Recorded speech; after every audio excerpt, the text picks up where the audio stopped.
سلام دوستای عزیز، خدا کنه همه خوب و سلامت باشین هر کجای دنیا هستین.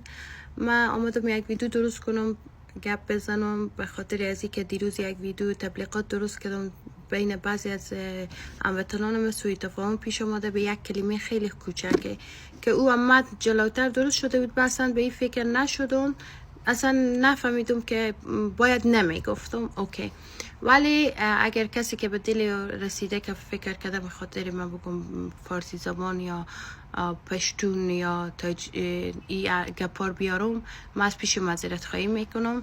اما دوستا، من چندین سال شده به سوشل میدیا هستم ولی تا هنوز کسی نفهمید که من تاجیکم، پشتونم، ازاریم، ازبکم، پشه‌ایم، کجاییم. نگفتم ولی من خودم کوشش کردم پشتو گپ بزنم، کوشش کردم ازارگی گپ بزنم، کوشش کردم ازبکی گپ بزنم، فارسی گپ دری گپ میزنم.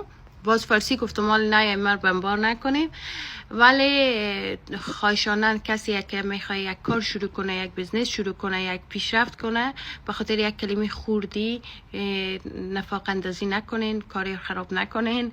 ولی من منظوری اصلا نداشتم. من میخوایم کسایی که داخل استانبول زندگی میکنن، هموطنان ما که داخل استانبول زندگی میکنن، میتونن به کافه رستوران تشریف بیارم. آدرسی هم به غرب استانبول، بلوار ناظم حکمت هسته. میتونیم دایرکت خودم باز هسته، به تیک تاک هم میتونیم ریزرو بریم انجام بدین. من خودم دایرکت جواب میدم، ولی صرف ریزرو بعضا کسا میان مزاحمت میکنن و او دایرکت اصلا جواب نمیدم. ولی دوستان یک چیز بگم، منظور من نه پشتو بود، نه تاجیک بود، نه هزاره بود، نه ازبک بود. فقط به خاطر از اینکه به استانبول مردمان کشور افغانستان ما و مردم کشور همسایه ما ایران زیادتر هستن. من منظور من از او بود که میتونن، چون این کافه رستوران هم موزیکی و اینا بیشتر موزیک لایف اینا فارسی هسته، از او خاطره. هم باور کنین بیایم آهنگای پشتو، دری، ایرانی، افغانی، همه چیز هسته.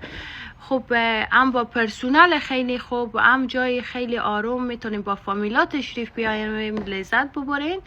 ولی بازم دوباره میگم، اگر کسی به خاطر ویدیو یک کلمه خیلی کوچک ویدیو ما به دل و چیزی رسیده، من از اون معذرت خواهی میکنم. انشالله که هر جا هستیم سربلند و موفق باشه.